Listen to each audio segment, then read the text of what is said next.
Alors maintenant, pourquoi il y a des espèces qui sont interdites dans le monde? Il y a par exemple, le cheval, on n'a pas le droit de manger de la viande de cheval, on ne peut pas faire des tefilines avec de la viande de cheval, etc.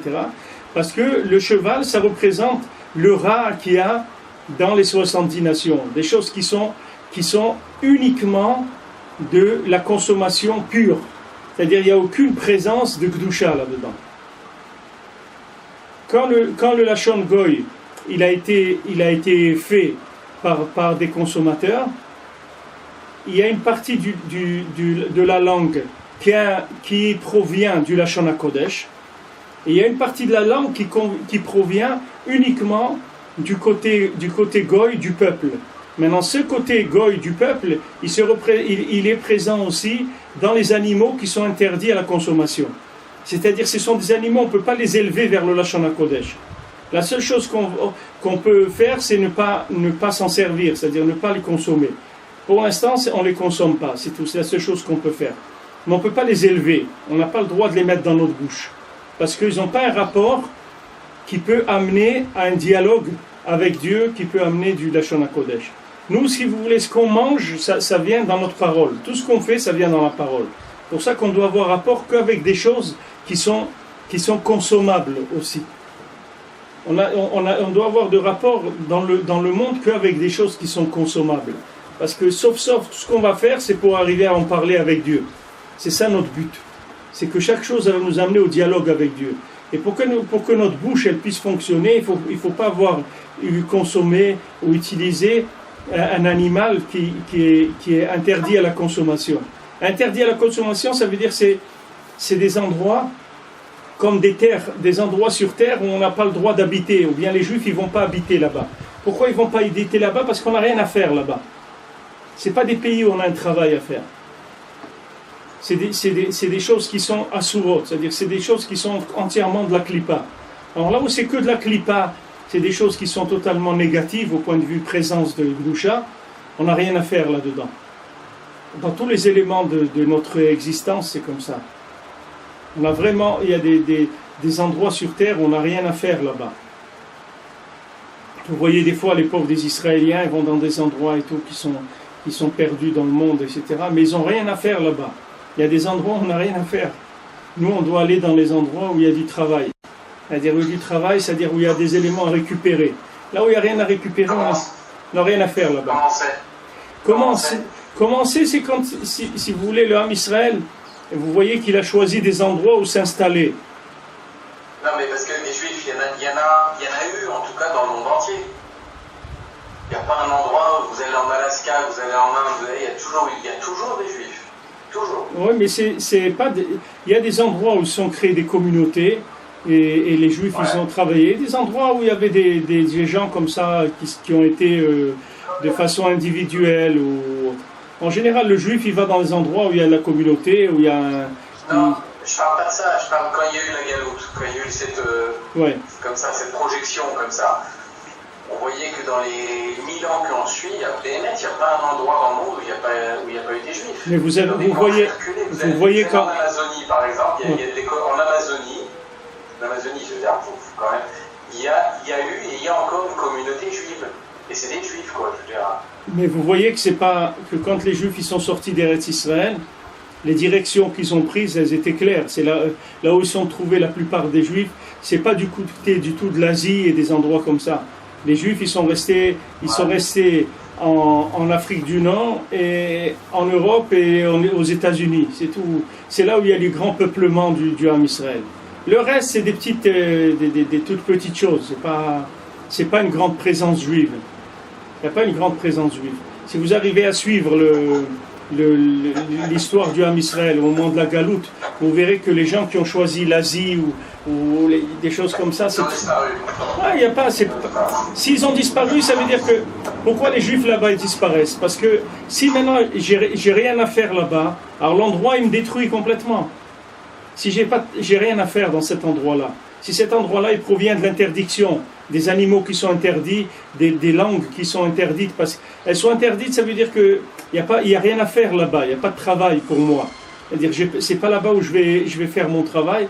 Alors, si je me bats avec ces endroits-là, je risque de me faire complètement assimiler. C'est pour ça que quand les Juifs ils doivent partir d'un endroit, qu'ils voient que le courant essaie de partir, il faut partir. Parce que s'ils restent, et c'est eux qui risquent de se perdre, de complètement s'assimiler. Parce qu'il y a un moment où le rat, c'est comme des choses qui sont interdites à la consommation. Quand cet endroit il devient interdit à la consommation, ça veut dire qu'il devient interdit à la consommation, c'est tout, il faut partir. Il ne faut pas s'accrocher.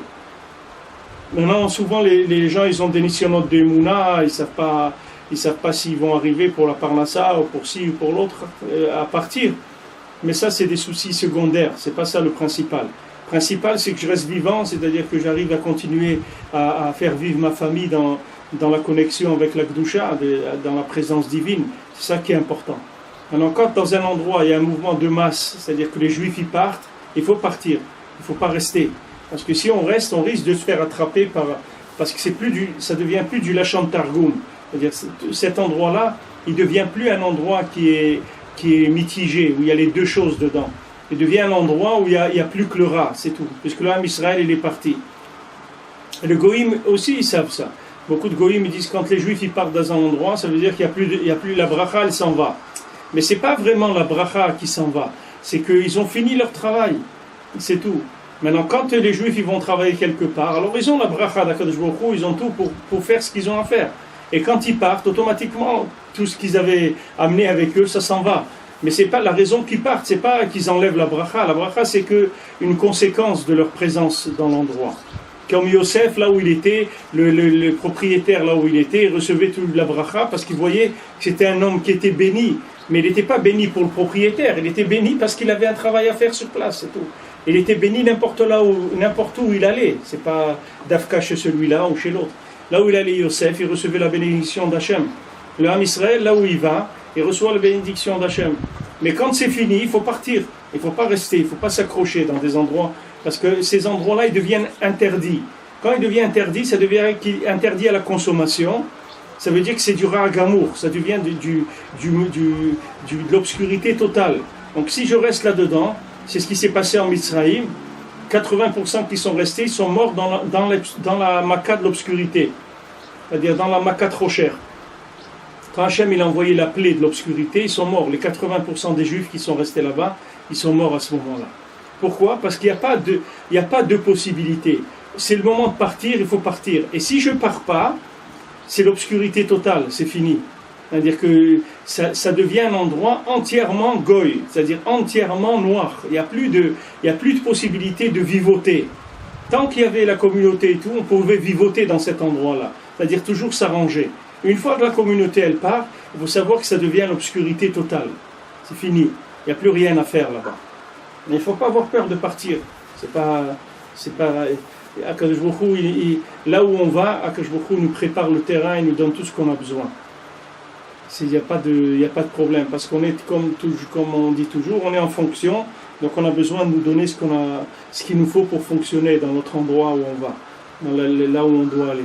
Et maintenant, Baruch Hashem, on voit que les Juifs, la plupart des Juifs, quand ils partent, aujourd'hui, ils partent que vers Eretz Israël, ils ne partent pas dans les autres pays. Il y a un petit peu, mais la plupart, leur direction, c'est Eretz Israël. Parce que ça y est, c'est celui qui a fini son travail, il a le droit de rentrer à la maison, il n'est pas obligé de rester vivre là-bas. Il peut rentrer chez lui, vers le Lachon HaKodesh, il retourne vers le Lachon HaKodesh. Alors Rabbi Nathan il dit, Vezeh shetikdeku rabbeinu zal. Et c'est ça qu'ils ont dit précisément, les Chachamim, Vetal'u adin shesarich liyot mimin hamutar lepicha. Et qu'ils ont fait dépendre, et ils ont dit, voilà, sache que pour faire les tfilines, tu dois les faire avec une espèce qui est permise à ta bouche. Hamutar le picha daika. Ce qui est permis pour ta bouche précisément. Parce que ça, c'est un principe de manger dans la kedusha, c'est-à-dire de manger de façon sainte et propre. C'est-à-dire